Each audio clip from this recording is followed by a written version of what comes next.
1987年10月19日，道琼一天暴跌 22.6%。2008年9月15日，雷曼兄弟宣告破产，负债超过6000亿美元。2020年3月11日，世界卫生组织宣布 COVID 为全球大流行。这3件事都有同一个共通点：事前没有人预测到，事后每一个人都能解释。他们有一个名字，叫做黑天鹅。今天这支影片要拆开这本书，作者叫 Nassim Taleb， 黎巴嫩裔的选择权交易员。他在1987那一天赚进3500万美元。16年后，他把这套思考写成书《黑天鹅》，300万座全球热卖，36周登上纽约时报畅销榜，被翻译成31种语言，一本被金融圈、军方、矽谷，甚至梵蒂冈都读过的书。这本书2007年出版，距今将近20年。它不是一本投资书，也不是一本几率教科书。它做了一件更狠的事，把人类所有以为自己知道的东西全部拆掉。为什么我们会以为明天会像今天？为什么我们会以为过去的数字能预测未来？为什么我们会以为没看过的事就不会发生？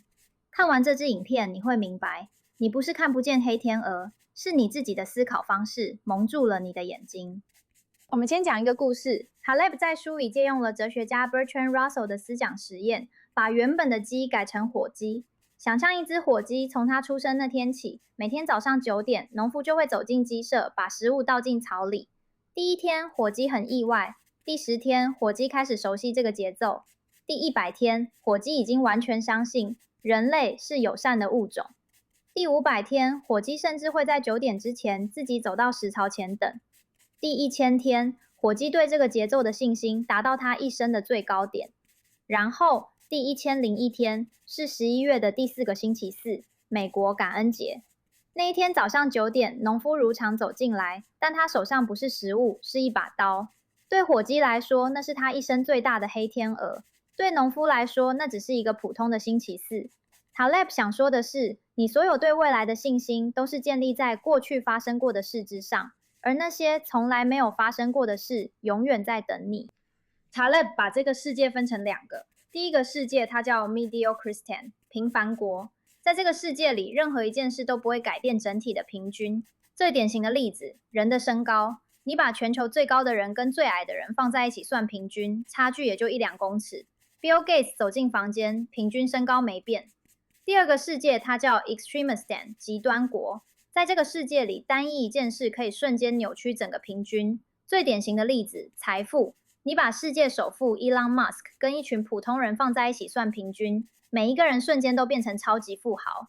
书的销量、股票报酬、城市人口、灾难规模，全都住在极端国。Taleb 在书里写了一句很重的话：人类最大的悲剧是我们真实的活在 Extremistan， 却拿着 Mediocristan 的工具去衡量风险。中型曲线、平均值，那些大学课本教你的东西，在极端国里全部失效。为什么这么明显的道理，人类就是看不见黑天鹅？Taleb 在书里点出3个心理机制。第一个，叙事陷阱。我们的脑没有办法接受事情就是随机发生这件事，所以每一次黑天鹅来过之后，我们会立刻编一套故事告诉自己，我其实早就应该看出来。2008年金融海啸之后，几百本书出版，每一本都告诉你雷曼兄弟为什么会破产。但是在2008年9月14日那一天，全世界没有任何一个经济学家公开预测雷曼会在隔天破产。第二个，确认陷阱。我们只看符合自己观点的证据。如果你相信房价只会涨，你会自动忽略那些讲风险的报告，自动关注那些讲上涨的分析师。所以我们以为自己在客观的观察市场，其实我们只是在收集能让自己安心的证据。第3个是最致命的，幸存者陷阱。市面上所有的成功学都是研究活下来的人，但你看不见那些用一模一样的方法最后失败的人。Taleb 举了一个例子，你看到一个百万富翁说，我靠每天5点起床，每天读10本书，每天运动2小时成功。但你没看到的是，有10万个人每天做一模一样的事，最后没有成功，此人不写书。这3个陷阱叠在一起，就是为什么黑天鹅永远在我们的视线之外。让我们摊开过去40年世界经济最大的几次震荡。1987年黑色星期一道琼单日跌 22.6%， 是美国股市史上最大的单日跌幅。事前所有预测模型都认为这是10万年才会发生一次的事。1998年 LTCM 瓦解，一家由2位诺贝尔经济学奖的主操盘的对冲基金4个月蒸发掉46亿美元，被联准会紧急救援。2001年911，两架民航客机撞进世贸双塔，事前没有任何一份国家安全报告把这件事当作主要威胁。2008年雷曼兄弟破产，负债超过6000亿美元。2011年福岛核灾，一场日本东北的地震加海啸，引发全球核能政策大转弯。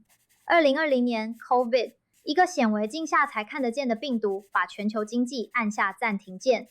2022年 ChatGPT， 一个聊天机器人5天突破100万用户，2个月达到1亿用户，改写全人类的工作方式。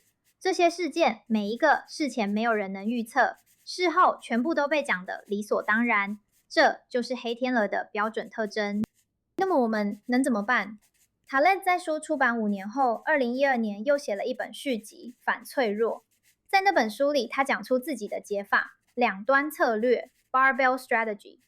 想象一只两端有重量的长弹，重量集中在两头，中间空空的。他说，不要把钱放在中间，那些被叫做平衡、稳健的东西，因为极端事件来临那一刻，所有中间的部位会一起破。把你资产的85%到90%放在最安全的地方，短期国库券、现金，就算通膨息掉一点也没关系。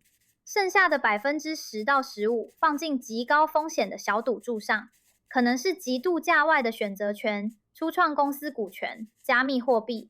99%的时间，这些小赌注静静的亏一点点权利金；1%的时间，黑天鹅降临，他们暴赚100倍、1000倍。塔勒自己就是这样活的。1987他这样活，2008他这样活，2020他也这样活。他和合伙人 Mark Spitznagel 的 Universa Investments 在2020年3月那一个月，据说获利超过4000个百分点。2007年到今天，将近20年过去，塔勒在书里写过一句话，我想作为这支影片的结尾留给你：不要试着去预测下一只黑天鹅，要让自己在黑天鹅来临那一天受益。这是2种完全不同的人生策略。第一种是猜下一场危机什么时候来，猜对了赚1次，猜错了输10次。